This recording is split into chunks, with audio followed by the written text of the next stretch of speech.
جس کا نام تھا محمد ابن عبد الوہاب. یہ عرب کے ایک ایریے نجد میں پیدا ہوئے تھے، اسی وجہ سے ان کو نجدی بھی کہا جاتا ہے. نام کیا تھا؟ محمد. باپ کا نام کیا تھا؟ عبد الوہاب. پیدا کب ہوئے؟ 1115 ہجری کے اندر. اب ان کا نام محمد،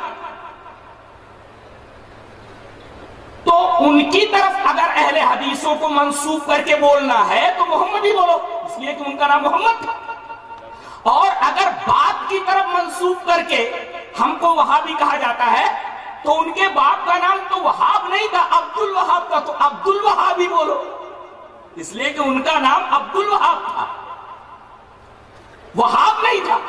لہذا میری سمجھ میں آج تک یہ بات نہیں آئی کہ ہمیں وہابی کیوں کہا جاتا ہے، اور جبکہ پتہ یہ چلتا ہے کہ ہمیں منسوب کیا جاتا ہے انہی کی طرف، محمد ابن عبد الوہاب نجدی کی طرف. لیکن یہ نسبت کچھ اب تک سمجھ میں نہیں آئی. اگر نام کی طرف نسبت ہے تو ان کا نام محمد تھا، ہمیں محمد ہی کہا جاتا.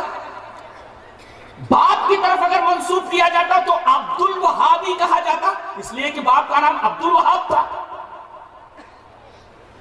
اور آخری بات، یہ حنبلی المسلک تھے، اور آپ کو معلوم ہے کہ اہل حدیث کسی شخصیت کی طرف اپنے آپ کو منسوب نہیں کرتا، اپنے آپ کو وہ حنفی نہیں کہتا، اپنے آپ کو وہ مالکی نہیں کہتا، اپنے آپ کو وہ شافعی نہیں کہتا، اپنے آپ کو وہ حنبلی نہیں کہتا. یہ حنبلی المسلک تھے.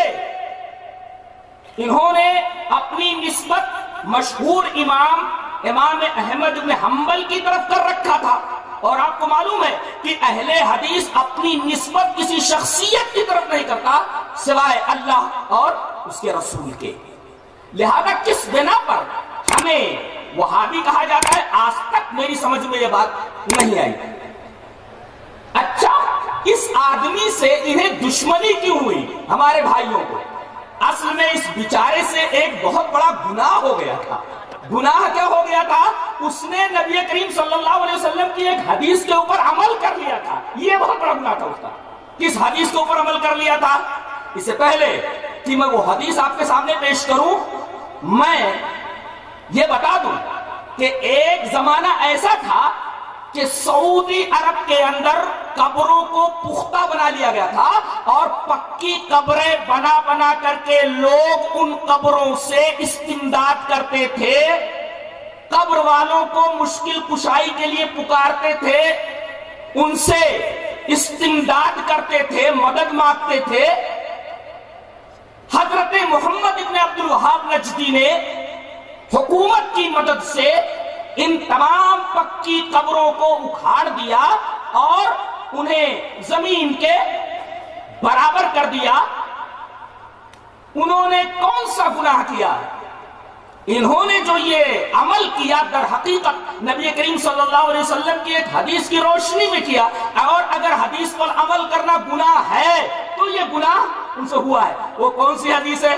حدیث اس طرح، وان ابی الحیاج الاسدی قال قال علی رضی اللہ تعالی عنہ الا ابعثک الا ما بعثنی علیہ رسول اللہ صلی اللہ علیہ وسلم الا تدع تمثالا الا تمسته ولا قبرا مشرفا الا سویته. رواہ مسلم فی کتاب الجنائز. حضرت امام مسلم رحمہ اللہ اس پوری حدیث کو ایسے ہی مسلم کتاب الجنائز کے اندر لائے. راوی حضرت ابو حیاج اسدی ہے. حضرت ابو حیاج اسدی سے روایت ہے، وہ کہتے ہیں کہ نبی کریم صلی اللہ علیہ وسلم کے داماد محترم حضرت علی رضی اللہ تعالیٰ عنہ نے مجھ سے کہا کہ ابو حیاج، کیا میں تجھے ایسی مہم کے اوپر نہ بھیج دوں جس مہم کے اوپر خود جناب محمد رسول اللہ صلی اللہ علیہ وسلم نے مجھے بھیجا تھا؟ ابو حیاج نے کہا کہ اے نبی کے داماد محترم، جس مہم پر نبی نے آپ کو بھیجا تھا، اگر آپ مجھے بھیجنا چاہتے ہیں تو یہ میرے لیے سعادت کی بات ہے. وہ مہم کون سی تھی جس مہم پر نبی نے آپ کو بھیجا تھا؟ تو حضرت علی رضی اللہ تعالیٰ عنہ نے فرمایا کہ میرے نبی نے، جناب محمد رسول اللہ صلی اللہ علیہ وسلم نے مجھے ایک مہم کے اوپر بھیجا تھا کہ جو اسٹیچو نظر آئے اسے تو برابر کر دے، اسے مٹا دے، اور کوئی بھی ابھری قبر نظر آئے تو اس ابھری قبر کو برابر کر دے۔ وَلَا قَبْرًا مُشْرِفًا إِلَّا سَوَّيْتَ، کوئی بھی ابھری قبر نظر آئے تو اس کو برابر کر دے۔ اگر محمد بن عبد الوہاب نجدی نے اگر پکی قبروں کو توڑ کر کے انہیں برابر کر دیا تو یہ تو نبی کریم صلی اللہ علیہ وسلم کی ایک حدیث کے اوپر عمل کرنا ہوا۔ اگر اس وجہ سے لوگ محمد بن عبد الوہاب نجدی کو برا کہتے ہیں تو وہ اپنے ایمان کی خیر منائے، اس لیے کہ بات کہاں پہنچ رہی ہے؟ یہ بات نبی کریم صلی اللہ علیہ وسلم تک پہنچ رہی ہے کہ وہ کام آپ نے اپنے داماد محترم سے کروایا جو کام حضرت محمد بن عبد الوہاب نجدی نے کیا۔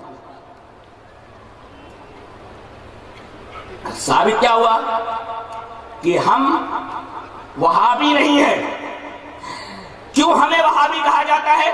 آج تک یہ بات میری سمجھ نہیں ہے۔ اور نہ ہم نجدی ہیں، اس لیے کہ جب ہم کسی شخصیت کی طرف اپنے آپ کو منسوب کرتے ہی نہیں ہیں تو وہابی کہنا ہم کو اور نجدی کہنا چھ معنی دار کیا مطلب رکھتا ہے؟ دوسری بات، ہمارے بارے میں کہا جاتا ہے کہ یہ انگریزوں کی اولاد ہے۔ انگریزوں کے زمانے سے پہلے ان کا وجود تھا ہی نہیں، بلکہ انہوں نے اپنا یہ نام انگریزوں سے بنوایا ہے۔ اس سے پہلے اہل حدیثوں کا وجود ہی نہیں تھا۔ یہ نام اہل الحدیث یہ انگریزوں کا دیا ہوا ہے۔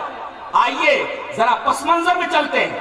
1857 کے آس پاس کا زمانہ ہے، اور اس وقت ہمارا ملک ہندوستان، اس میں ہندو مسلم سب مل کر کے انگریزوں کو ہندوستان کی سرزمین سے بھگانے کے لیے اپنا خون بہا رہے تھے، پسینہ بہا رہے تھے، اور طرح طرح کی تکلیفیں اٹھا رہے تھے۔ اور اس میں پیش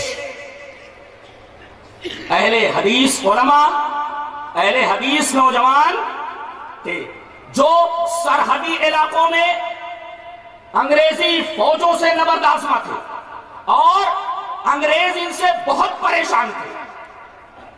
لوگوں نے ان کے کانوں تک یہ بات پہنچائی کہ جو لوگ درد سر بنے ہوئے ہیں آپ کے، جانتے ہیں یہ لوگ کون ہیں؟ یہ وہابی ہیں۔ اچھا، ان کی پہچان کیا ہے؟ بتایا یہ گیا پہچان یہ ہے کہ مسجدوں میں CID جائے، کسی آدمی کو اگر رفع الیدین کرتا ہوا دیکھ لے یا سینے پر ہاتھ باندھتا ہوا دیکھ لے، جان لے کہ یہی وہابی ہے، اور پکڑ کر اسے تختہ دار کے اوپر چڑھا دو۔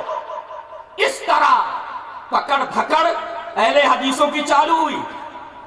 وہ لوگ جو لڑ رہے تھے، ٹھیک ہے، وہ اگر ہاتھ میں آئے تو جو چاہو ان کے ساتھ کرو، تمہارے پاس قدرت، تمہارے پاس طاقت، لیکن جو لوگ تم سے نہیں لڑ رہے تھے ان کو مسجدوں سے پکڑ پکڑ کر کے اٹھانا اور طرح طرح کی تکالیف دینا، یہ اس وقت کے اہل حدیث عالم مولانا محمد حسین بٹالوی رحمت اللہ علیہ کی نگاہ میں آئی کہ اس طریقے سے اگر اہل حدیثوں کو مسجدوں سے اٹھایا جاتا رہا تو قرآن و حدیث کی شمع لے کر کے آگے بڑھنے والا ہندوستان میں کوئی ایک بھی نہیں رہ جائے گا، لہذا اس کا کچھ تدارک کیا جائے، کچھ سوچا جائے۔ انہوں نے انگریز حکومت کو ایک درخواست لکھی کہ ہم لوگ وہابی نہیں ہیں اور سارے لوگ انگریزوں سے نہیں لڑ رہے ہیں، ہمارا نام وہابی نہیں ہے، ہمیں وہابیوں کے نام سے نہ پکارا جائے،